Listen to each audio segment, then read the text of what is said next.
तो प्यारे बच्चों, इस वीडियो में डिस्कस करेंगे क्लास 9th के लिए प्रोवाइड किए गए मैथ के सैम्पल पेपर यानी प्रैक्टिस पेपर को दोनों मीडियम में एक साथ, जो कि फाइनल एग्ज़ाम के लिए है। ये चीज़ ध्यान में रखना, ठीक है। अच्छे से देख लो, प्रैक्टिस हो जाएगी, काफ़ी क्वेश्चन मिल सकते हैं। ज़्यादा तैयारी के लिए इस वीडियो के कमेंट में लिंक मिलेगी, ओपन करके देख लो। सभी लास्ट 4-5 ईयर के annual paper, mid term paper और साथ में सभी प्रैक्टिस पेपर हर साल के दोनों मीडियम में मिल जाएंगे। सभी असेसमेंट मिल जाएंगे इस सेशन के, देखकर प्रैक्टिस कर लो। काफ़ी क्वेश्चन मिलेंगे, बार बार रिपीट होते हैं। सीधा आ जाओ क्वेश्चन पर। तो सेक्शन ए का फर्स्ट क्वेश्चन है, ध्यान से देखो। The coefficient of y in the linear equation, ये लीनियर इक्वेशन है, 5 ब्रैकेट में 2y-4 plus 3x-4y-7 equal to 0 is, ठीक है। यानी कि हमको कोफिशिएंट का मतलब इस रैखिक समीकरण का क्या निकालना है, गुणांक, ठीक है। तो ध्यान से देखो, पहले करना पड़ेगा सॉल्व। ऐसा क्वेश्चन 1 नंबर में हर बार आता है, ठीक है। ध्यान से देखो, आंसर नंबर 1 इक्वेशन है 5 2y-4 plus 3x-4y-7 equal to 0, ठीक है। y का कोफिशिएंट बताना है। तो ध्यान से देखो, ब्रैकेट खोलो, 5 का 2 से करो 10y हो गया, -5 का 4 से करो 20 plus 3x-4y-7 equal to 0, same लिखा बाकी का। 10y यहाँ पर 4y माइनस हो जाएगा, प्लस का है, माइनस का है तो आएगा 6y -20 -7 -27, लेकिन x वाली टर्म लिख लेते हैं, प्लस 3x बच रहा है, ये -20 -7 -27 माइनस माइनस प्लस हो जाएगा इक्वल टू 0। यहाँ पर y का कोफिशिएंट बताना है, तो y के साथ जो भी नंबर है, यहाँ पर 6 है तो ये आपका आंसर हो जाएगा। अगर यहाँ पर x का पूछते तो 3 आता, x के साथ 3 है नंबर, ठीक है। ध्यान रखना ये चीज़, ठीक है। तो फर्स्ट में 6 आंसर हो जाएगा, ये चीज़ ध्यान में रखना। यहाँ पर आपका बी ऑप्शन करेक्ट हो जाएगा फर्स्ट में,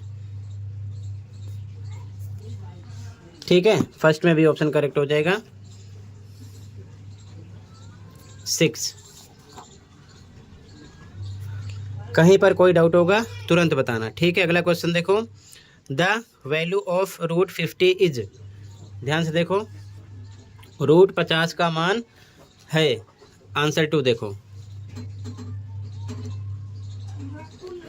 तो रूट 50 का एलसीएम निकाल लो सबसे पहले, ठीक है। 2 3 5 7 11 13 ... ये नंबर बढ़ता जाता है, इसी से कट करते हैं। इसके बीच में जो नंबर आ रहा है, अगर उससे कट करोगे तो गलत हो जाएगा।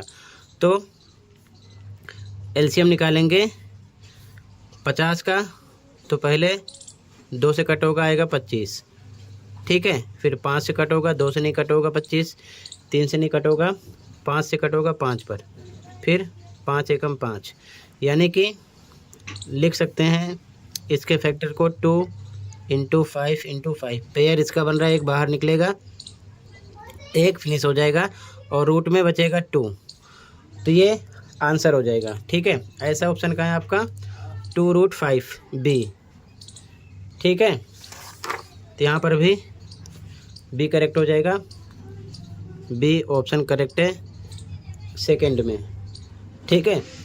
क्वेश्चन थर्ड देखो ध्यान से, the perpendicular distance of the point -4 -3 from the x axis is, यानी कि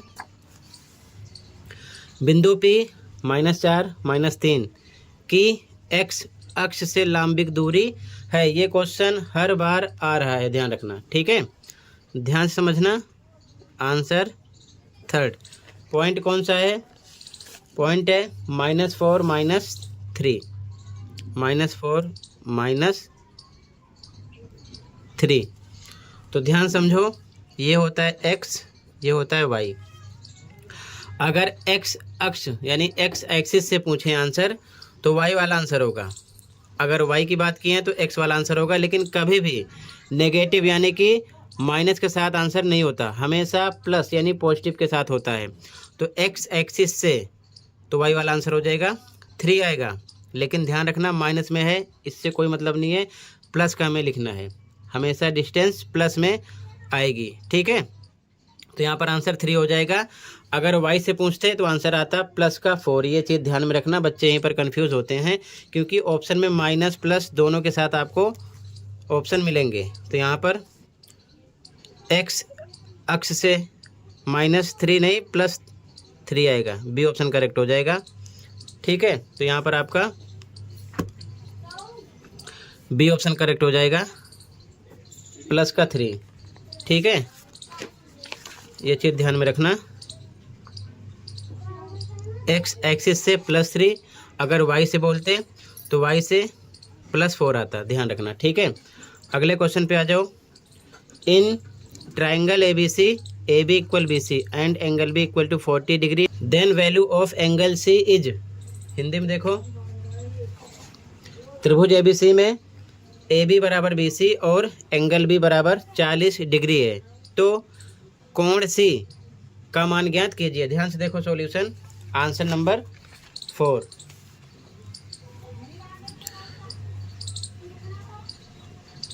आंसर 4, एक ट्रायंगल बना लेते हैं ABC। ठीक है, इसमें क्या दे रखे हैं, ध्यान से देखो, AB = BC है, AB ये साइड BC इसके इक्वल है। ठीक है, और क्या दे रखे हैं, एंगल भी आपका 40 डिग्री है, ये वाला एंगल है 40। ठीक है, तो बराबर भुजा का जो सम्मुख कोण होता है इक्वल होता है, तो ये दोनों इक्वल होंगे, A = C, क्योंकि ये साइड इक्वल है, तो सम्मुख कोण अपोजिट एंगल ये A एंड C इक्वल होंगे। ठीक है, तो अगर हम इसको लेट करते हैं x, तो ये भी होगा x, क्योंकि इक्वल होता है बराबर भुजा के सम्मुख कोण। ठीक है, अब ध्यान से देखो, according to question triangle property लगाओगे तो त्रिभुज के तीनों कोणों का योग कितना होता है, 180। तो यहाँ पर लिखेंगे 40 + x + x = 180 डिग्री के, तो ये हो जाएगा 40 + x x 2x = 180 डिग्री के। तो 2x = 40 इधर आएगा, माइनस का हो जाएगा, तो 2x = 140 आएगा माइनस करने पर, x = मल्टीप्लाई में 2, तो यहाँ पर आ जाएगा डिवाइड में, डिवाइड करोगे तो आ जाएगा 70।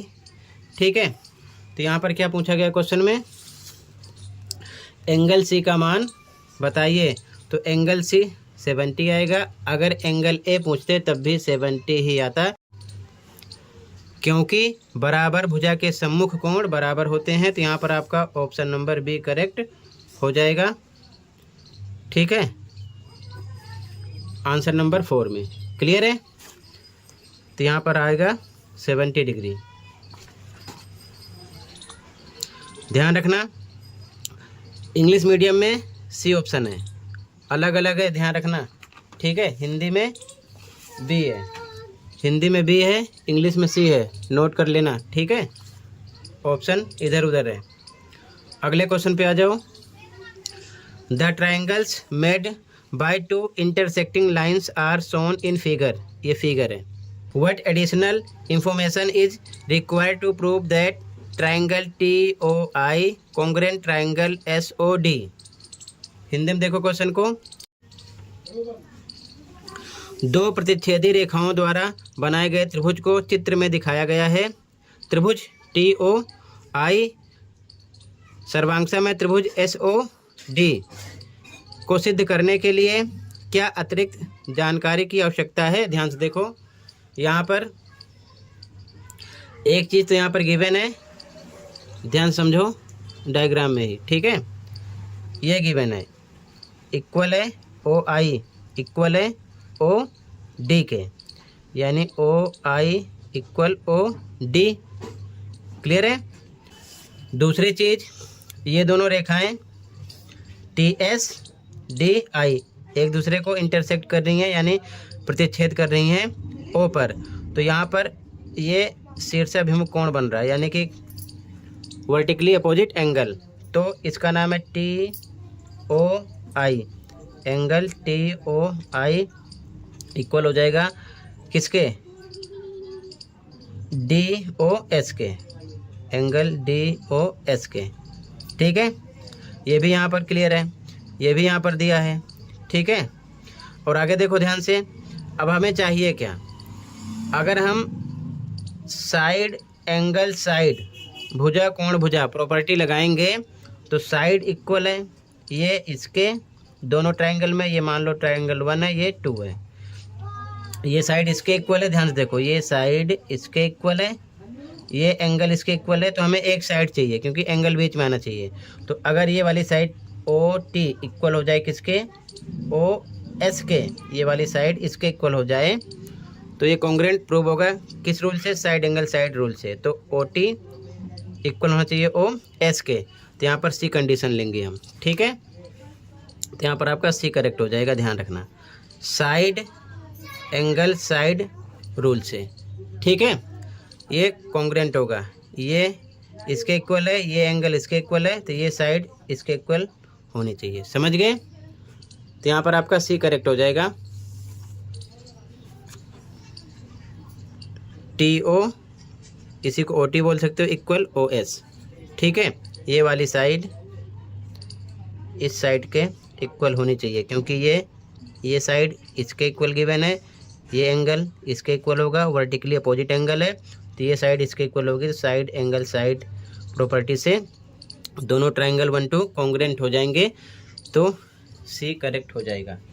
ठीक है, तो यहाँ पर आंसर नंबर 4 में आपका C ऑप्शन करेक्ट है, सॉरी 5 है, C करेक्ट है। ठीक है, आगे देखो ध्यान से, कहीं पर कोई डाउट होगा बताना। अगला क्वेश्चन है,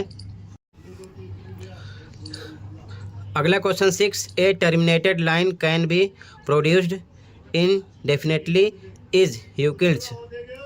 हिंदी में देखो क्वेश्चन को, क्वेश्चन नंबर 6 हिंदी में क्वेश्चन है, एक शांत रेखा निश्चित रूप से बढ़ाई जा सकती है, यूक्लिड की अभिधारणा है। तो कौन सी अभिधारणा है, तो यहाँ पर अभिधारणा 2। ठीक है, B ऑप्शन करेक्ट हो जाएगा क्वेश्चन नंबर 6 में। ठीक है, पोस्टुलेट 2। ठीक है, 6 में यहाँ पर करेक्ट हो जाएगा, ऐसे लिखते चलना। Answer number 6 option B correct है। ठीक है, आगे देखो ध्यान से, अगला क्वेश्चन,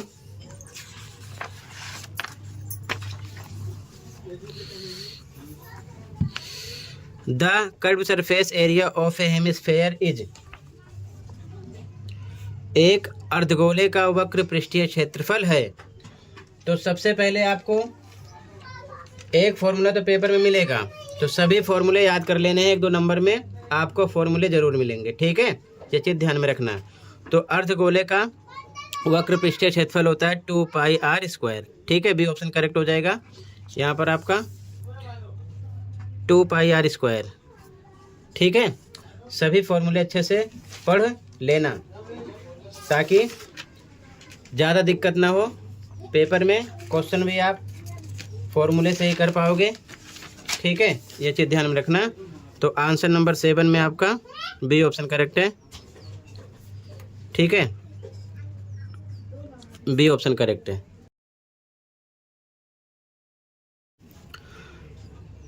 अगला क्वेश्चन देखो, the degree of the polynomial Px equal to 4x³ - 3x⁴ + 2x + 1 is. ठीक है, ये भी क्वेश्चन हर बार रिपीट हो रहा है। बहुपद Px बराबर 4x³ - 3x⁴ प्लस 2x + 1 की घात है। तो यहाँ पर अगर घात की बात करते हैं डिग्री की, तो बहुपद में सबसे हाईएस्ट पावर आपको देखनी है। यहाँ पर देखो x की पावर कुछ नहीं है तो 1 हाइड है, यहाँ पर x की पावर 4 है, यहाँ पर x की पावर 3 है, तो हाईएस्ट वाला आंसर होगा 4 है। तो यहाँ पर आपका C करेक्ट हो जाएगा, ध्यान रखना। ठीक है, जो सबसे बड़ी घात होगी वही आपका आंसर होगा, तो यहाँ पर 4 है, C करेक्ट हो जाएगा। ठीक है, आंसर नंबर 8 में आपका, answer number 8 C option correct. तो आंसर नंबर 8 में सी ऑप्शन करेक्ट हो जाएगा। आगे देखो ध्यान से, अगला 2 कंसेंट्रिक सर्कल्स हैव सेम। 2 सेकेंद्रीय वृत्तों में से समान होते हैं, क्या होते हैं? 2 सेकेंद्रीय वृत्तों में से समान होते हैं। सेकेंद्रीय वृत्त किसे कहते हैं? मान लो ये सेंटर है, यहाँ से एक वृत्त यानी सर्कल खींचा गया, इसी सेंटर से दूसरा भी खींचा गया, ठीक है। तो यहाँ पर क्या समान हो रही है? ये इसका सेंटर जो है केंद्रीय ही समान हो रहा है, क्योंकि इसी से दोनों सर्कल ड्रॉ किए जा रहे हैं। तो यहाँ पर भी करेक्ट हो जाएगा केंद्र, ठीक है।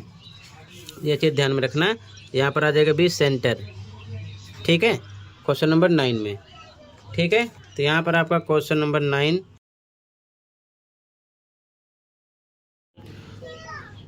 तो 9 में आपका बी ऑप्शन करेक्ट हो जाएगा, ठीक है। आगे देखो ध्यान से, question 10 which of the following is a polynomial in one variable. Hindi में देखो ध्यान से,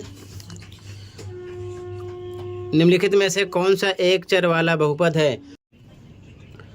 सभी चैप्टर के मोस्ट इम्पोर्टेंट क्वेश्चन की प्रैक्टिस के लिए सभी रिवीजन वर्कशीट और असेसमेंट प्रैक्टिस कर लो, उसी में से हर बार क्वेश्चन आपका 99% बनता है, ठीक है। तो अच्छे से प्रैक्टिस कर लेना, उससे बाहर नहीं होता है। 3-4 साल की सभी worksheet, assessment, mid term paper, annual paper मिल जाएंगे, प्लेलिस्ट देख लो, प्रैक्टिस कर लो। इस सेशन के तो ज़रूर कर लेना, क्योंकि काफ़ी क्वेश्चन बार बार रिपीटेड अपलोड किए गए हैं, ठीक है।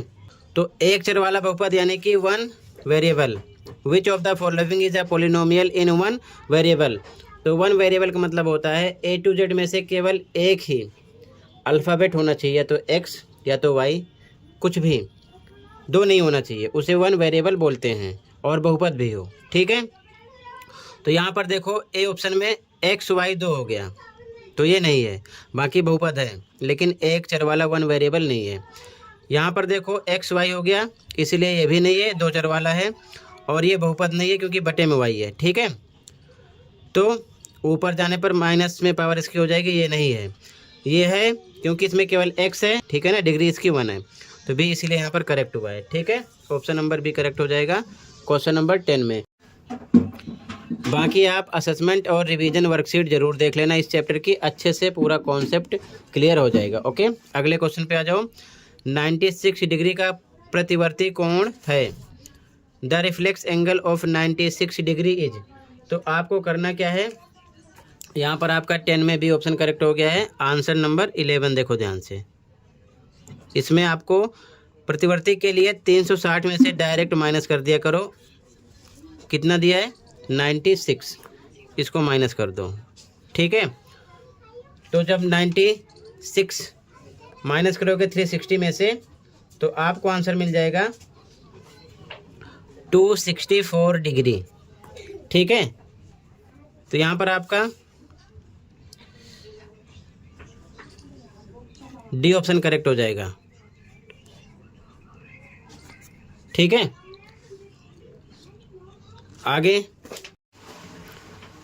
अगला क्वेश्चन देखो, question number 12 the value of 9x² + 4y² if 3x + 2y = 12 and xy = 6 is.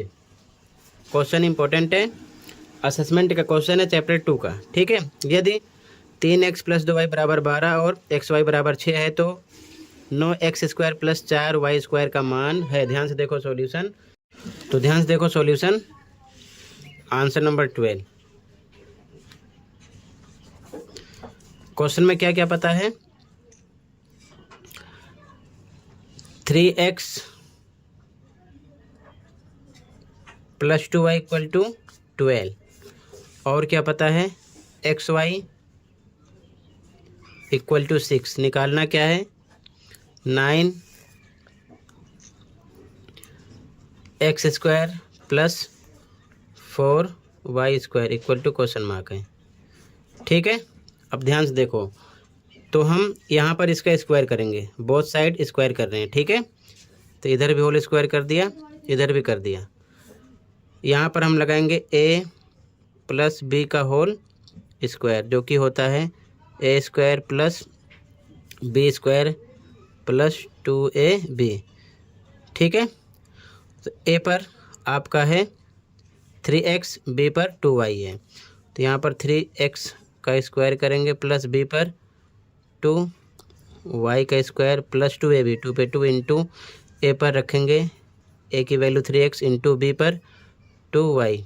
ठीक है, इक्वल टू 12 का स्क्वायर करेंगे 12 इंटू 12 डबल टाइम। ठीक, ये हो जाएगा 9x स्क्वायर, स्क्वायर करने पर 2 2 ज़ा 4y स्क्वायर प्लस 2 3 ज़ा 6 2 ज़ा 12xy इक्वल टू 12 को 12 करो 144। ठीक है, यहाँ पर xy इक्वल टू 6 है, तो यहाँ पर इसकी वैल्यू हम रख सकते हैं, तो ये सेम लिखेंगे प्लस 12, यहाँ पर इंटू का सिंबल है, xy पर रखेंगे कितना 6 इक्वल टू 144 सेम लिखा। 9x square plus 4y square plus 12 6 जा 72 इक्वल टू 144। नंबर को उधर भेजेंगे क्योंकि इसे हमें निकालना है, तो सेम ही आ जाएगा। 9x square plus 4y square equal to 144 minus 72, minus करेंगे तो 9x square plus 4y square equal to मिलेगा 72, और यही हमको निकालना था क्वेश्चन में। ठीक है, ये आ गया। तो यहाँ पर एक क्वेश्चन MCQ क्वेश्चन में है, बट 2 नंबर में भी कर सकते हैं। ठीक है, तो 72 आ जाएगा यहाँ पर आपका ऑप्शन नंबर 11 में आपका डी था। ठीक है, 12 में आ जाएगा डी 72। ठीक है, यहाँ पर 11 में डी है, 12 में भी डी आ जाएगा। ठीक है, 72 डिग्री। अगले क्वेश्चन पे आ जाओ। A proof is required for, Hindi में देखो, निम्नलिखित में से किसको उपपत्ति की आवश्यकता है, तो प्रमेय, ए ऑप्शन करेक्ट हो जाएगा यहाँ पर। ठीक है, और यहाँ पर प्रूफ के लिए थ्योरम। ठीक है, डी करेक्ट होगा, यहाँ पर डी लगाना इंग्लिश में। ठीक है, इंग्लिश में ध्यान रखना, 12 में डी करेक्ट है। आंसर नंबर 13 में हिंदी में ए ऑप्शन करेक्ट है, और इंग्लिश में डी है, ध्यान रखे रहना। ठीक है, इंग्लिश में डी है। अगला क्वेश्चन देखो, the remainder when 4t⁴ plus 5t³ minus 6t square plus 2t minus 1 is divided by t+1 is. ऐसा भी क्वेश्चन ज़रूर मिलेगा, 2 नंबर में भी मिल सकता है, 3 में भी मिल सकता है, ध्यान से देखना। ठीक है, इसे t+1 से हमें विभाजित करना है, फिर जो हमें शेषफल मिलेगा बताना है। ठीक है, आंसर नंबर 14 देखो, आंसर नंबर 14। सबसे पहले t+1 लिख लिया, इससे डिवाइड करना है तो इक्वल टू 0 रखेंगे इसको, t इक्वल टू आ जाएगा -1। अब हम यहाँ पर 4t⁴ plus 5t³ minus 6t square plus 2t minus 1 लिख लिए। जहाँ जहाँ t है -1 रख देंगे। ठीक है, तो 4 पे 4 t पर -1⁴ प्लस 5t पर -1⁵ माइनस 6t पर -1 स्क्वायर प्लस 2t पर -1 लिख दिया। ठीक है, जहाँ जहाँ t है वहाँ पर हमने क्या रख दिया, -1। इसको 4 बार तोड़ेंगे तो 4 प्लस का 1 आएगा। ठीक है, 4 बार तोड़ोगे तो। इसी प्रकार इधर 5, इसको 3 बार तोड़ोगे एक को तो -1 आएगा। ठीक है, -6 एक को 2 बार तोड़ोगे तो प्लस का 1 आएगा। ठीक है, ये प्लस माइनस माइनस तो माइनस हो जाएगा, 2 एकम 2 -1। आगे सॉल्व करेंगे तो यहाँ 4, ये -5 हो जाएगा, 5 1 जा 5, -6 1 जा 6, -2 + 1।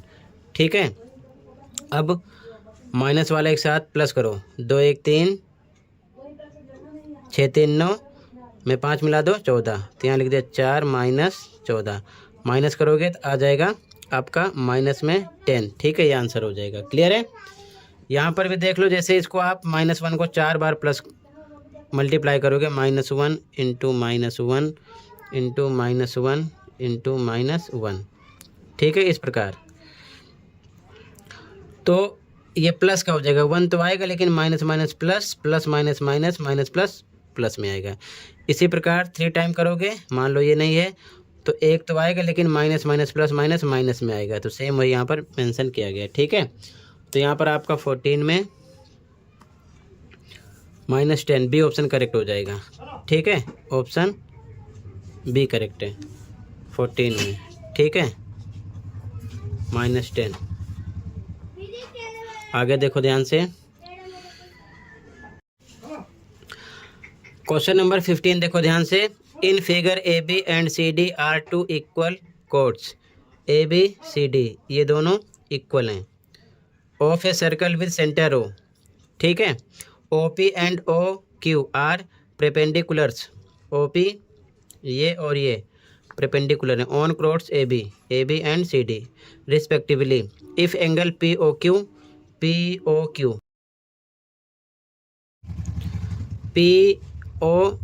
क्यू ये वाला कितना है 140, then angle A P Q ये वाला प्लस सी क्यू पी ये वाला इज इक्वल टू किसके बराबर होगा बताना है। ठीक है, हिंदी में भी देख लो ध्यान से। आकृति ए बी और सी डी केंद्र ओ वाले एक वृत्त की 2 बराबर जीवाएं हैं। ये ए बी सी डी 2 बराबर जीवाएं हैं। ओ पी और ओ क्यू ये क्रमशः जीवाओं ए बी सी डी पर क्या है, लंब है ये। ठीक है, यदि पी ओ क्यू ये 140 है तो A P Q plus C Q P, A P Q ये वाला और सी क्यू पी ये वाला हमको बताना है। ध्यान से देखो, क्योंकि लिखूंगा नहीं, इसी डायग्राम से समझा दूंगा।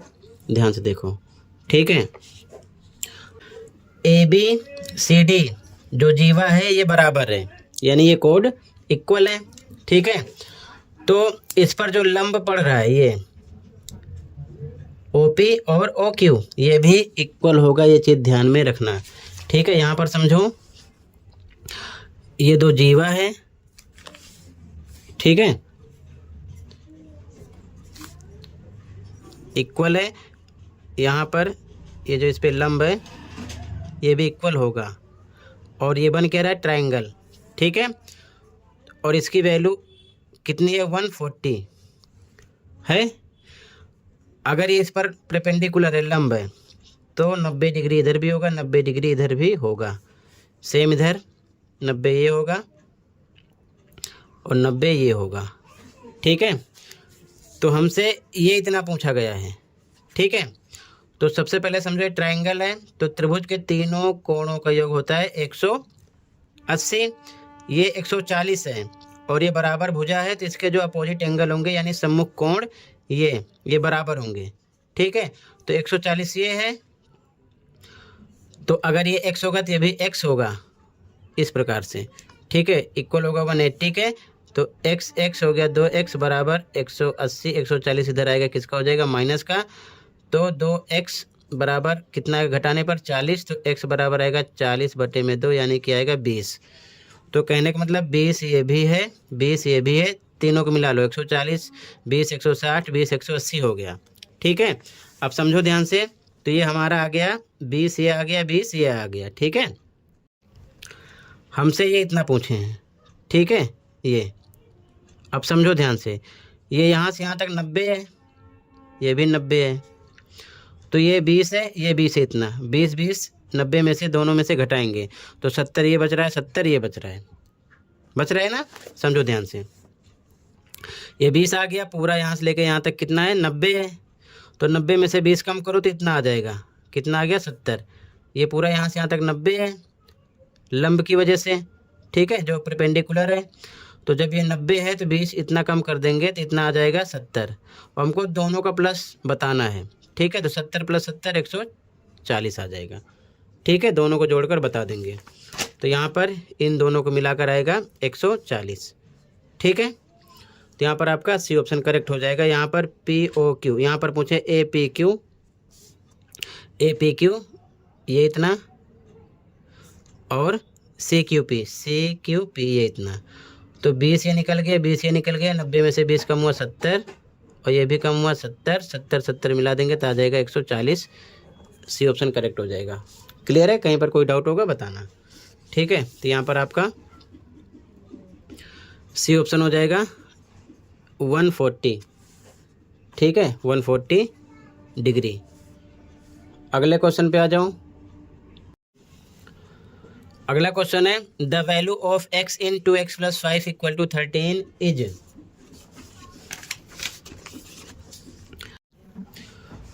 दो एक्स प्लस 5 बराबर 13 में x का मान है। ठीक है, तो यहाँ पर आपका ध्यान से देख लो। Answer number 15,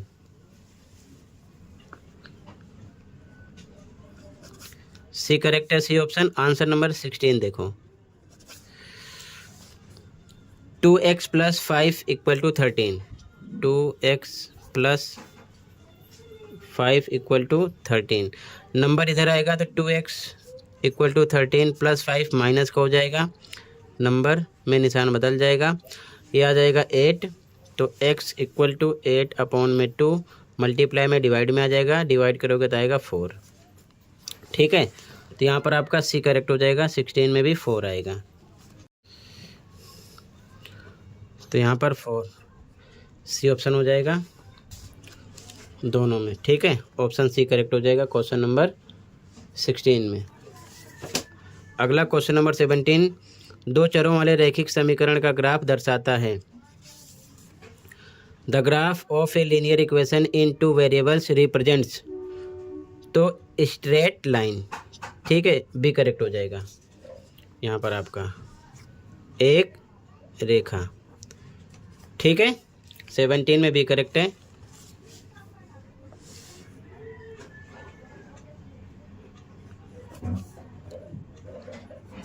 B option correct है। क्वेश्चन नंबर 18, एक समबाहु त्रिभुज का क्षेत्रफल जिसकी ऊंचाई a इकाई है निकालना है।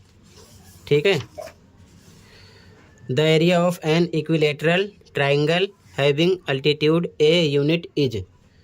ध्यान से देखो सॉल्यूशन। अब ध्यान से देखो आंसर नंबर 18। ठीक है, मान लो ये एक ट्राइंगल है, इक्विलेटरल है। ठीक है, अब इस पर एक अल्टीट्यूड है, ये ए गिवन है। ठीक है, हमें एरिया निकालना है और हमें ये पता है कि इक्विलेटरल ट्राइंगल में यानी समबाहु त्रिभुज में सारी साइड क्या होती है? बराबर होती है। ठीक है, अगर ये ए है, ये बी है, ये सी है, तो A B B C A C, A B B C A C तीनों आपस में क्या होंगे? इक्वल होंगे। ठीक है, ये चीज़ ध्यान में रखना। लेकिन पता किसी का नहीं है तो बिना साइड के हम क्षेत्रफल नहीं निकाल सकते हैं। ठीक है, तो ये अगर ऊंचाई इसकी ए है तो मान लेते हैं यहाँ से यहाँ तक हम कि साइड एस है, यहाँ से यहाँ तक। ठीक है, ध्यान रखना। तो ये हो गया आधार, इस ट्रायंगल में देखो आधार हो गया, ये हो गया लंब यानी ऊंचाई, और ये हो गया कर्ण यानी कि एच। ठीक है, ये कर्ण है और ये क्या है? लंब यानी कि एच, परपेंडिकुलर आधार यानी बेस। ठीक है, तो हम ये साइड निकाल रहे हैं। ठीक है, सबसे पहले क्योंकि पता नहीं है तो हम पाइथागोरस थ्योरम लगाएंगे या फिर डायरेक्ट लिख दो कर्ण का स्क्वायर इक्वल टू होता है लंब का स्क्वायर प्लस आधार के स्क्वायर के। कर्ण की जगह इंग्लिश में लिख लो एच का स्क्वायर इक्वल टू लंब पी का स्क्वायर प्लस आधार बी के स्क्वायर के। वैल्यू रखेंगे। अब यहाँ पर एक चीज़ और आपको ध्यान में रखना है, जब ये रेखा BC पर लंब है तो इसको दो बराबर भागों में बांटेगी। अगर ये इतना S है तो ये भी S हो जाएगा। ठीक है, यहाँ पर। ठीक, ये मान लो O है, तो ये भी S हो गया। अब समझो ध्यान से, टोटल अगर B से C तक की बात करोगे, B से लेकर C तक, B से C तक, यहाँ से यहाँ तक, तो SS 2S हो गया, क्योंकि हमें BC से मतलब है। तो सारी साइड इक्वल होती है, तो इसी हिसाब से AB है, ये भी कितना होगा, 2S होगा। ठीक है, तो ये कर्ड है, यहाँ पर हम रखेंगे 2S का स्क्वायर इक्वल टू परपेंडिकुलर कितना है, A, यहाँ पर A दे रखे हैं, A का स्क्वायर प्लस बेस यहाँ से यहाँ तक कितना है, S है। ठीक है, S का स्क्वायर कर दिया। ठीक है, अब समझो ये हो जाएगा 4S square equal to A square plus S square. S square इधर भेज देंगे तो माइनस का हो जाएगा 4S स्क्वायर माइनस ये आएगा प्लस का 1S square equal to A square के माइनस करेंगे तो 3S स्क्वायर बचेगा। 4S स्क्वायर में से ये 1S स्क्वायर है, माइनस होगा तो 3S स्क्वायर बचेगा इक्वल टू A स्क्वायर के। ये चीज़ ध्यान में रखना। ठीक है, हमको साइड निकालना है। ठीक है, क्या निकालना है, साइड। तो S स्क्वायर इधर हम रोकेंगे तो A स्क्वायर बटे में क्या आ जाएगा, 3। ठीक है, अब समझो ध्यान से, स्क्वायर इधर से हटाएंगे तो साइड यानी S इक्वल टू रूट लग जाएगा, A स्क्वायर बटे में 3, ऊपर A स्क्वायर है, A इंटू A अपॉन में 3, इस प्रकार लिख सकते हैं। तो इसमें से A बाहर निकलेगा और रूट केवल 3 पे रहेगा, क्योंकि पेयर में से A निकल चुका है। तो साइड आ गई A अपॉन में रूट 3। अब देखो यहाँ से यहाँ तक, B से लेके O तक साइड हमारी S जो है निकली है A अपॉन में रूट 3, लेकिन हमको चाहिए B से लेके C तक। तो यहाँ से यहाँ तक S इतना प्लस S इतना जुड़ेगा तो 2S हुआ है। तो अगर हम इसकी वैल्यू निकालेंगे साइड की BC की, तो BC बराबर 2S है ना। ठीक है, तो यहाँ पर A अपॉन में रूट 3 को किससे मल्टीप्लाई करेंगे, 2 से। ठीक है, क्योंकि 2 साइड है ना यहाँ पर, तो ऐसे भी लिख सकते हो या फिर, ठीक है, ना समझ में आए तो 2S साइड थी, 2 पे 2, S पर S की वैल्यू A अपॉन में रूट 3। ठीक, अभी आ जाएगा 2A अपॉन में रूट 3, ये साइड आ गई। ठीक है, तो यही साइड तीनों की होगी, ये भी होगी, ये भी होगी और B से लेकर C तक भी होगी। हमको निकालना है एरिया। ठीक है, तो एरिया निकालेंगे यानी कि क्षेत्रफल।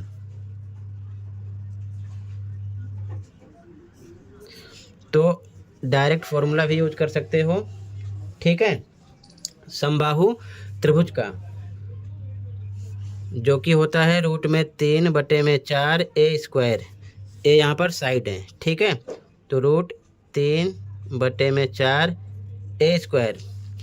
A आपका क्या निकला, साइड कितनी निकली है BC, 2A अपॉन में रूट 3, डबल टाइम रखना है, 2A अपॉन में रूट 3 इंटू 2A अपॉन में रूट 3। रूट 3 से रूट 3 कट गया, 2 2 जा 2 1 जा कट गया, यानी ऊपर बच रहा है A स्क्वायर अपॉन में रूट 3। ठीक है, तो A स्क्वायर अपॉन में रूट 3 ये बच रहा है।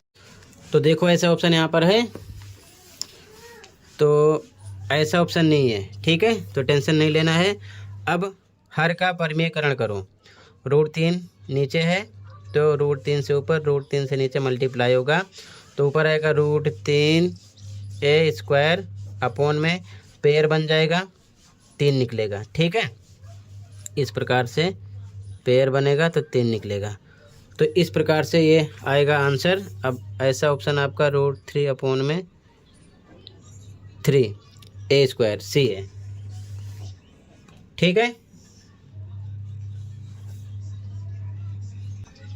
तो यहाँ C ऑप्शन करेक्ट हो जाएगा। ठीक है, क्वेश्चन नंबर 18 में बस आपको सबसे पहले साइड निकालना है, साइड निकल जाएगी, डायरेक्ट समबाहु त्रिभुज वाला फॉर्मूला रख देना, ऑप्शन C मिल जाएगा। ठीक है, ये चीज़ ध्यान में रखना। तो यहाँ पर आपका C ऑप्शन करेक्ट हो जाएगा क्वेश्चन नंबर 18 में। अगला क्वेश्चन देख लो बच्चों, असर्शन रीजन वाला है, क्वेश्चन नंबर 19 एंड 20। अभिकथन समीकरण 2x + 3y = 5 का एक अद्वितीय हल है, यानी असर्शन कह रहा है 19 में कि the equation 2x + 3y = 5 has a unique solution.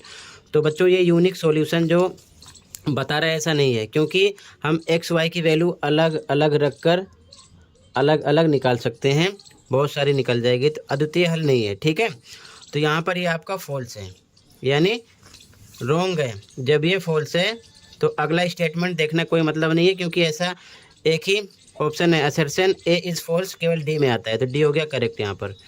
ठीक है, आगे आपको चेक करने का कोई मतलब नहीं है। अगले क्वेश्चन पे आ जाओ। प्रत्येक धनात्मक पूर्णांक का वर्गमूल अपरिमेय नहीं होता, बिल्कुल सही जवाब। ठीक है, यहाँ पर assertion the square root of every positive integer is not irrational, बिल्कुल सही है ये। ठीक है, और रीज़न कह रहा है कि 4 का वर्गमूल 2 है, जो एक परिमेय संख्या है। The square root of 4 is 2 are rational number, बिल्कुल सही। 4 का आप स्क्वायर रूट निकालोगे तो 2 आता है, 2 का है, और 2 एक रेशनल नंबर है। और ये जो बात बता रहे हैं रीजन, असर्शन में भी यही बात हो रही है। तो ए और आर दोनों सही है, और आर ए की व्याख्या है, तो ऐसी कंडीशन में ए लगाएंगे। यहाँ पर ए हो जाएगा 20 में। ठीक है, कौन सा ऑप्शन हो जाएगा? ए, कारण अभिकथन की सही व्याख्या है, ए लगा देंगे। ठीक है, सेक्शन ए कंप्लीट कर दिया। तो बच्चों इसके बाद में सेक्शन ई देख लो, क्योंकि सेक्शन बी सी डी के सेम क्वेश्चन असेसमेंट में कर चुके हो, तो उसकी प्रैक्टिस कर लेना। सीधा जाओ सेक्शन ई पर, क्योंकि इसमें काफ़ी क्वेश्चन आ सकते हैं। ध्यान से देख लो, समझ लो दोनों मीडियम में एक साथ। ठीक है, सेक्शन ई क्वेश्चन नंबर 36। ठीक है, क्वेश्चन को सही से पढ़ लो। यहाँ पर हमको क्वेश्चन में ये फिगर गिवन है। ठीक है, इसमें angle A, angle C, angle B और में एंगल डी फाइंड आउट करना है। ठीक है, बाकी चीज़ें यहाँ पर लिखी हैं और यहाँ पर भी मेंशन किया गया है। ठीक है, तो ध्यान से देखो। सबसे पहले क्वेश्चन को अच्छे से पढ़ लेना, सीधा क्वेश्चन पर। एंगल ए पहले निकालना है। ठीक है, तो फिगर को ध्यान से देखो, यहाँ पर ध्यान से देखो, इस प्रकार से एंगल ए के लिए। ठीक है, ध्यान से समझो, यहाँ पर देखो ध्यान से। एंगल ए के लिए यहाँ पर लीनियर पेयर यानी कि रैखिक युग्म बन रहा है। ठीक है ना, a + 125 180 के होगा। तो यहाँ पर 125 ये है और एंगल ए मिलाकर 180 का होगा, लीनियर पेयर है। ठीक है, तो ध्यान से देखो एंगल ए के लिए। ठीक है, आंसर नंबर 36 का फर्स्ट, तो 125 + a इक्वल होगा 180 के। रीज़न हिंदी में लिखो रैखिक युग्म। ठीक है, और इंग्लिश मीडियम में रीज़न लिखोगे लीनियर पेयर, लीनियर पेयर। ठीक है, 180 के होता है। तो a = 180, ये माइनस में हो जाएगा, इधर आएगा तो माइनस करोगे तो मिलेगा 55, ए आ गया। ठीक है, फर्स्ट का आंसर हो गया। आगे अब ध्यान से देखो, यहाँ पर फिर से डायग्राम पर फोकस करो। ठीक है, अगर हम सी निकालते हैं या बी निकाल लो। ठीक है, तो अगर आप बी निकालोगे तो यहाँ पर देखो ध्यान से, एफ इस प्रकार से देखो, ये त्रियक रेखा है और यहाँ पर एफ बन रहा है। ठीक है, इस प्रकार से ध्यान से देखो। ठीक है, ये ए है यहाँ पर और ये बी है। ठीक है, तो ए = बी होगा, क्योंकि ऐसी कंडीशन जो है यहाँ पर देखो। ठीक है, यहाँ पर ये दोनों पैरेलल है, गिवन है। ठीक है, और ये त्रियक रेखा है, ट्रांसवर्सल लाइन है, तो कोरस्पॉन्डिंग एंगल है ये, ए = बी के होगा, यानी कि संगत कोण है। ठीक है, तो हम लिख सकते हैं यहाँ पर देखो P और Q समानांतर है। क्वेश्चन में सारी चीज़ें गिवन है, ये दोनों लाइन समानांतर है। तो सेकंड के लिए देखो, यहाँ पर थर्ड पर हमको निकालना है B, तो पहले C निकाल लेते हैं। तो C के लिए ये ट्रायंगल बन गया। ठीक है, तो त्रिभुज के तीनों कोणों का योग होता है 180, जिसमें से 2 पता होना चाहिए। तो ए का पता है और ये भी निकाल लेंगे, ठीक है। तो सी अपने आप आ जाएगा, ये चीज़ ध्यान में रखना, ठीक है। तो हम बी बाद में निकाल लेंगे, सी देखो क्योंकि सेकंड पे सी निकालना है, ठीक है। तो यहाँ पर देखो गुणे का सिंबल है, तो ये शीर्षाभिमुख कोण है। अगर ये 55 है तो ये भी कितना होगा 55, ठीक है। यहाँ पर देखो शीर्षाभिमुख कोण है, वर्टिकली अपोजिट एंगल है। अब त्रिभुज में देखो ध्यान से, इस त्रिभुज में 2 एंगल का पता चल गया है, तो तीसरा अपने आप आ जाएगा, ठीक है। तो सेकंड के आंसर के लिए ध्यान से देखो, यहाँ लिखेंगे angle A plus 55 plus angle C equal 180 के होगा, ठीक है। यहाँ पर इन तीनों को मिलाकर त्रिभुज के तीनों कोणों का योग 180 होता है। तो ए का पता है, ये पता है 55 है, तो ट्रायंगल प्रॉपर्टी से एंगल सी का मान आ जाएगा, ठीक है। तो ए की वैल्यू 55 रख दो, 55 plus 55 plus angle C equal to 180 के। अब इन दोनों को प्लस करो, 110 plus angle C equal to 180 के। तो एंगल सी इक्वल टू 180, ये माइनस का हो जाएगा, तो क्या मिलेगा 70, सी आ गया 70, ठीक है। तो जब सी आ गया आपका 70 ये, तो अब ध्यान से देखो, पहले ए इक्वल बी के होगा, मैंने बता दिया क्या है, क्योंकि थर्ड में आपको बी निकालना है, ठीक है। तो थर्ड भी निकाल लो, यहाँ पर थर्ड का आंसर थर्ड, तो यहाँ लिखेंगे ए इक्वल बी के, ठीक है। Angle A equal angle B के, ए 55 है तो ये भी होगा 55, ठीक है। अब रीजन लिख दो, रीजन क्या है, कोरस्पॉन्डिंग एंगल इंग्लिश में, हिंदी में संगत कोण, ठीक है। अब ध्यान से देखो, इसका अथवा इसमें डी निकालना है, ठीक है। तो ध्यान से देखो और वाला, अब डी के लिए बच्चों ध्यान से देखो, अगर ये पूरी प्रॉपर्टी लगाओगे इस रेखा पर ये, तो ये क्या लीनियर पेयर है, डी प्लस 55 प्लस बी 180 के होगा। तो बी आपका आ गया कितना 55, ये भी 55, 110, ठीक है। और 180 में से घटाओगे तो 70 आ जाएगा डी, ठीक है। आप लीनियर पेयर कंडीशन लगा सकते हो, नहीं लगाना तो दूसरा तरीका क्या है, ये लाइन देखो इस प्रकार से है, ये और ये एफ यहाँ पर भी बन रहा है, ठीक है। ये सी है और ये क्या है डी है, तो एंगल सी इक्वल होगा एंगल डी के।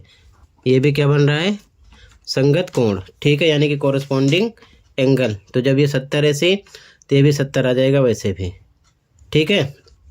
तो चाहे लीनियर पेयर लगाओ और चाहे आप इस प्रकार से कोरस्पॉन्डिंग एंगल के अकॉर्डिंग निकाल सकते हो, ठीक है। तो यहाँ पर हो जाएगा एंगल और वाला सी इक्वल एंगल डी के, एंगल सी इक्वल होगा एंगल डी के, तो ये भी इक्वल कितना आ जाएगा 70, ठीक है। और रीजन कोरस्पॉन्डिंग एंगल इंग्लिश में, हिंदी में संगत कोण, ठीक है, आ गया। यहाँ पर आप लीनियर पेयर के अकॉर्डिंग भी आंसर दे सकते हो, मैंने बता दिया। यहाँ पर होगा angle B plus 55 plus D, यानी कि एंगल बी आपका 55 है प्लस ये भी 55 है प्लस एंगल डी इक्वल कितने का होगा 180 के, लीनियर पेयर है, ठीक है। तो ये 110 हो जाएगा प्लस डी इक्वल 180 के, तो डी मिलेगा 180 माइनस 110, इस प्रकार से भी मिलेगा 70, ठीक है। तो 36 क्वेश्चन कंप्लीट हो गया, ठीक है। ऐसे ही नोट कर लो, फर्स्ट का आंसर, सेकंड का आंसर, थर्ड का आंसर, ठीक है यहाँ पर। और एक चीज़ ध्यान में रखो, अगर डी आपका आ गया 70 तो इस प्रकार से सी भी निकाल सकते थे, क्योंकि ये कोरस्पॉन्डिंग एंगल है, तो 70 ये भी 70 ये भी आ जाएगा, चाहे ट्रायंगल प्रॉपर्टी नहीं लगाते। ठीक है, कई तरीके हैं। अब अगले क्वेश्चन पे आ जाओ, क्वेश्चन नंबर 37। तो यहाँ पर इस प्रकार से लिखा गया है, क्वेश्चन पढ़ लो ध्यान से। यहाँ पर डेटा गिवन है, ठीक है, इसके बेस पर हमको आंसर देना है। ठीक, यहाँ पर बताया गया है कि न्यूनतम अंक और उच्चतम अंक 2 और 59 है, ध्यान रखे रहना। ठीक है, इंग्लिश में देखो ध्यान से,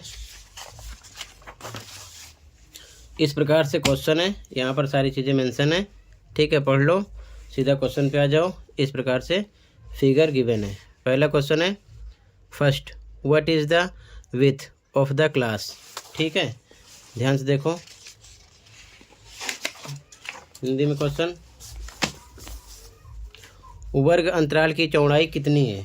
ठीक है, ध्यान से देखो, तो वर्ग अंतराल की चौड़ाई 0 से 10, 10 से 20, 20 से 30, 30 से 40, 40 से 50, 50 से 60, तो बीच बीच में कितने गैप है, 10 का है। ठीक है, 20 से 10 घटाओ 10 आया, 30 में से 20 घटाओ 10 आएगा, 40 में से 30 घटाओ 10 आएगा, इस प्रकार से।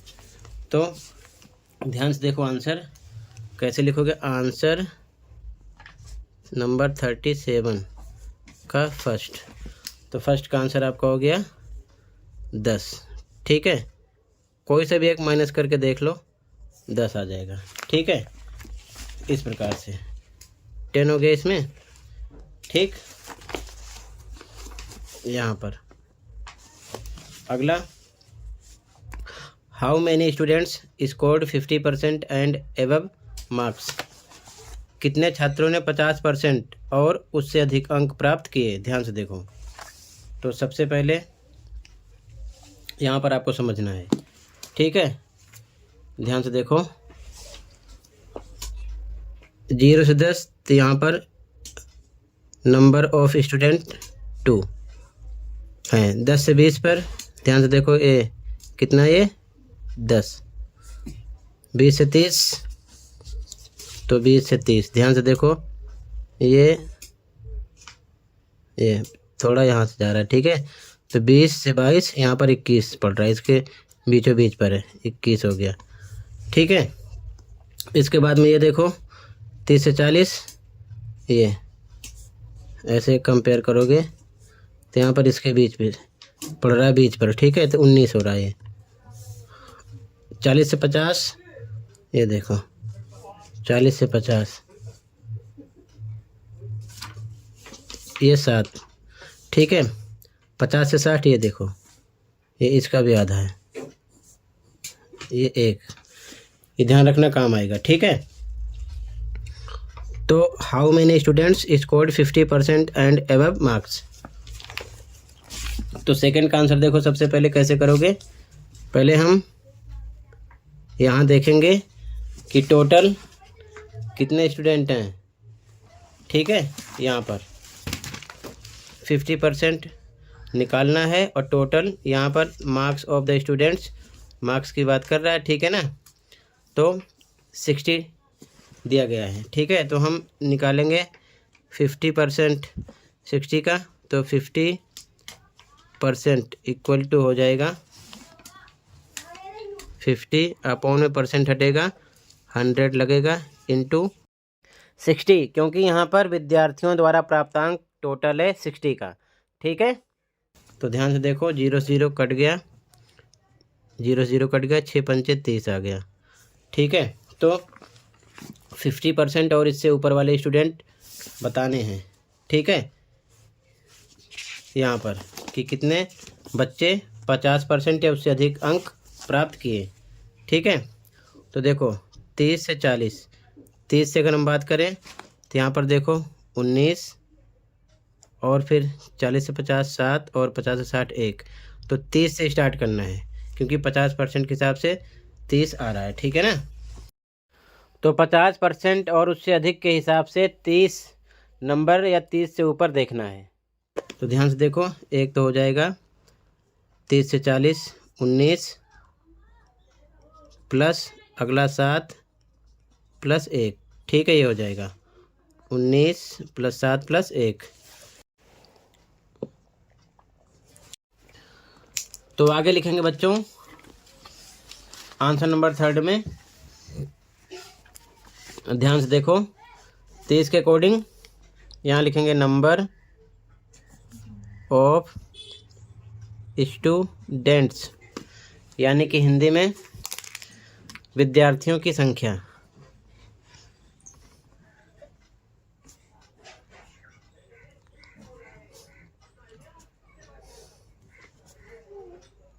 की संख्या प्लस करके लिख दो। क्या प्लस करोगे? 19 7 + 1, ठीक है।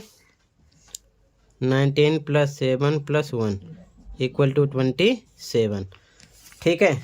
इसके बाद में सेकंड का आंसर हो गया। थर्ड का आंसर देखो, थर्ड क्वेश्चन है what is the total number of students in histogram. तो 60 आएगा आंसर, ठीक है। कैसे? 2 10 21 19 7 1 प्लस करो, इतना आएगा, ठीक है। हिंदी में भी आयत चित्र में छात्रों की कुल संख्या क्या है? तो 60, ठीक है। कैसे? नंबर ऑफ स्टूडेंट्स इधर मेंशन है, तो इसके अकॉर्डिंग 2 10 21 19 7 1 प्लस होगा, ठीक है। तो ध्यान से देखो आंसर थर्ड।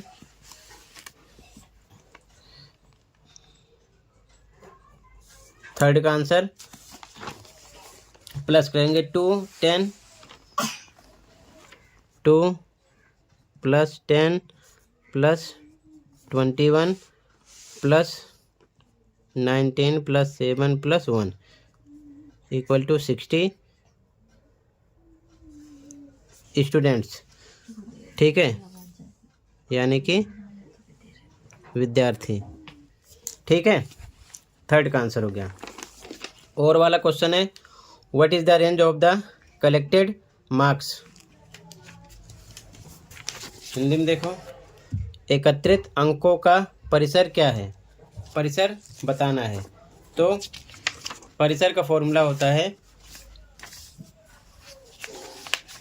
सबसे बड़ी संख्या माइनस सबसे छोटी संख्या। तो यहाँ पर जो न्यूनतम अंक है और उच्चतम अंक है 2 और 59 है, यानी कि न्यूनतम है 2, उच्चतम है 59, ठीक है। इसके अकॉर्डिंग यहाँ पर मेंशन है 2 and 59, ठीक है, यहाँ पर मेंशन है।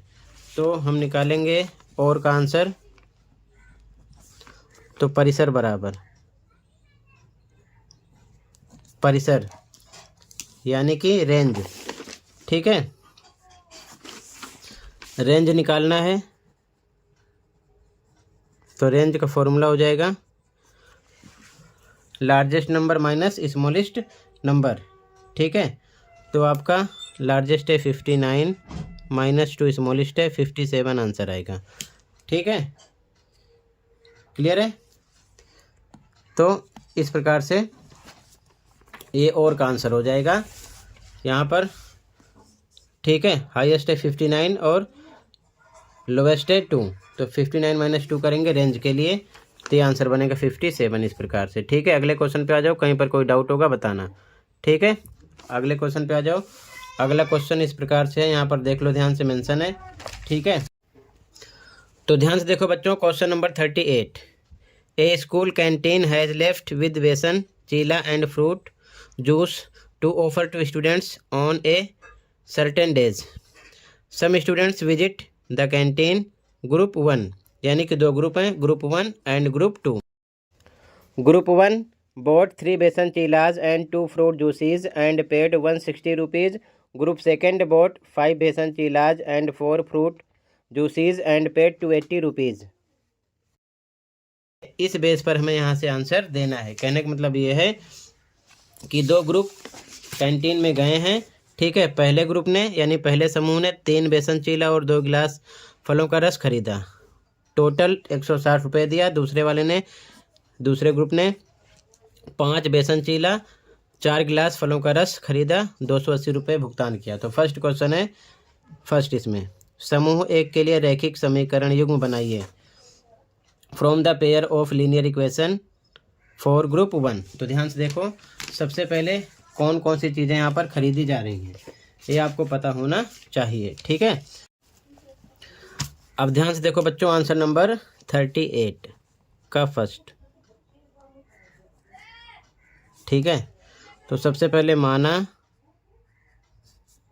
एक बेसन चीला की कीमत बराबर x रुपये।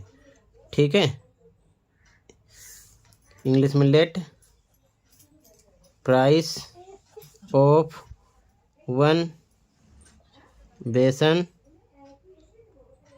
चीला इक्वल टू x। ठीक है, फिर हिंदी में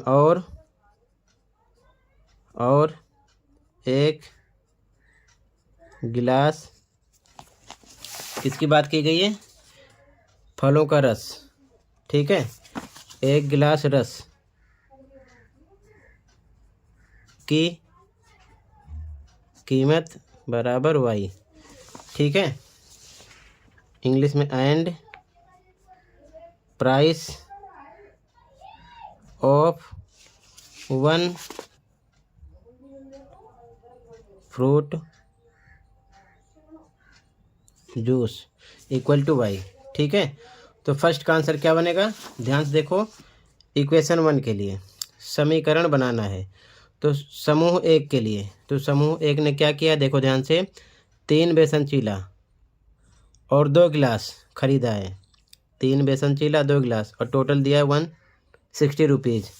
तो बेसन चीले के लिए x लेट किया है, तो 3 है तो 3x हो गया, प्लस ग्लास कितने हैं ध्यान से देखो 2, तो 2 ग्लास जूस के लिए y लेट किया y इक्वल टू मिलाकर कितना पेड किया 160। आंसर 1 हो गया। ठीक है, केवल हमें इक्वेशन बताना है। ठीक, क्वेश्चन 2 पे हो, समूह 2 के लिए भी रैखिक समीकरण युग्म बनाइए। ठीक है, from the pair of linear equation for group 2। तो देखो ध्यान से, ग्रुप 2 के लिए भी सेम, सेकंड का आंसर। ग्रुप 2 ने क्या किया? देखो 5 बेसन चीला ग्रुप 2 ने, तो 5 है तो 5x प्लस 4 गिलास फलों का रस, तो 4 है तो 4 साथ में y इक्वल टू कितना पे किया 280। ये इक्वेशन बन गया सेकंड क्वेश्चन के आंसर के लिए। ठीक है, अब थर्ड क्वेश्चन पे आ जाओ। थर्ड करा find the price of one बेसन चीला, यानी कि एक बेसन चीले की कीमत ज्ञात कीजिए। तो हमें दोनों इक्वेशन को सॉल्व करना पड़ेगा आंसर थर्ड के लिए। तो बच्चों, आंसर थर्ड के लिए आपको इन दोनों इक्वेशन को सॉल्व करना पड़ेगा, तो आंसर थर्ड मिल जाएगा। लेकिन इसके लिए आपको x इक्वल करना होगा या फिर y। जैसे कि x को इक्वल करोगे तो 3 को 5 से गुणा करो 15 हो जाएगा, 5 को 3 से करो 15 हो जाएगा, या फिर इसमें दोनों से गुणा करना पड़ेगा दोनों इक्वेशन में। ठीक है, यहाँ पर दोनों इक्वेशन में गुणा करना पड़ेगा। अगर y को अगर करना है तो इसमें केवल एक इक्वेशन में गुणा करोगे, जैसे कि 2 दूना 4 और 4 ये है, इक्वल हो जाएगा। तो एक में कर लो, यहाँ पर लिखो 3x plus 2y equal to 160। अब यहाँ पर हम इंटू 2 कर रहे हैं पूरे में। ठीक है, 2 से 3 में करो 6 आएगा, x लगाओ, 2 से 2 में करो 4, y आएगा इक्वल टू 160 को भी 2 से करो, कितना आ जाएगा 320। अब मान लेते हैं इक्वेशन 1 हो गया। ये लिख लेंगे 5x plus 4y equal to 280 equation 2। अब घटाना पड़ेगा आपको। ठीक है, तो यहाँ पर लिखेंगे हम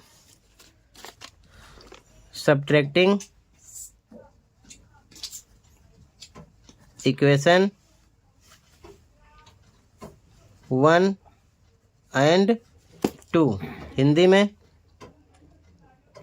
समीकरण 1 और 2 घटाने पर। ठीक है, तो लिख लेते हैं 6x plus 4y equal to 320, और ये है 5x plus 4y equal to 280। घटाने पर लिखा गया है तो निशान बदलो। ठीक है, यहाँ प्लस साइड है तो माइनस करो, प्लस है तो माइनस, प्लस है तो माइनस यहाँ पर। ठीक है ना, 5x प्लस का है तो माइनस हो गया, 4y प्लस का है माइनस हो गया, 280 प्लस का है माइनस हो गया, निशान बदल जाता है। ठीक है, यहाँ पर तो ये कट जाएगा, प्लस माइनस माइनस 4y में से 4y जाएगा 0, 6x में से 5x माइनस होगा 1x आएगा, इक्वल टू 320 में से 20 माइनस होगा तो आएगा 40, x आ गया 40। तो क्वेश्चन था कि एक बेसन चीले की कीमत क्या होगी। तो ध्यान से देखो, तो हमने क्या किया स्टार्टिंग में, लेट एक बेसन चीला जिसकी कीमत कितनी है x, तो यहाँ पर 40 आ गया, थर्ड का आंसर हो गया 40 रुपीज़। ठीक है, आंसर आएगा 40 रुपीज़। तो यहाँ पर लिख देना प्राइस ऑफ 1 बेसन चीला, हिंदी में एक बेसन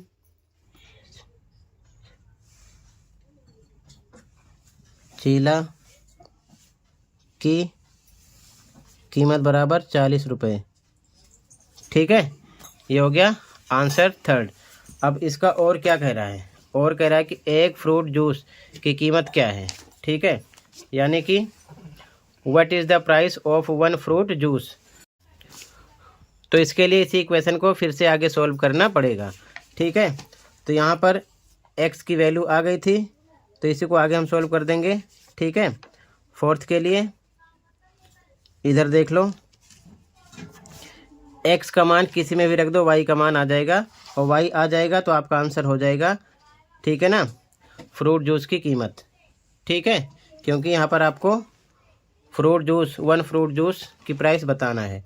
ठीक है, जिसको आपने y लेट किया है, तो यहाँ लिख देंगे x का मान, x आपका 40 आया है, तो इक्वेशन 1 एंड 2 किसी में भी रख सकते हो x की वैल्यू का मान समीकरण 1 में रखने पर लिख दो put value of x in equation 1। ठीक है, इक्वेशन 1 आपका क्या है, ध्यान से देखो, 6x + 4y = 320। x पर हमको रखना है कितना, 40, यहाँ पर निकाले हो, तो 40 + 4y = 320, ये आ जाएगा 6 × 4 = 240 + 4y = 320। तो 4y = 320 है, ये प्लस का माइनस हो जाएगा 240। तो 4y = 320 में से 240 घटाओगे, ठीक है, तो कितना आ जाएगा 80। तो y = 80/4 भाग करो, कितना आ जाएगा 20। तो आपसे पूछा गया है price of fruit juice, 1 fruit juice, तो y लेट किए थे यहाँ पर। ठीक है, यहाँ पर price of 1 fruit juice y, तो यहाँ पर y आ चुका है, तो आंसर इसका और वाला हो जाएगा, थर्ड में और वाला आंसर हो जाएगा। ध्यान से देखो, प्राइस ऑफ 1 फ्रूट जूस = कितना हो जाएगा, ₹20।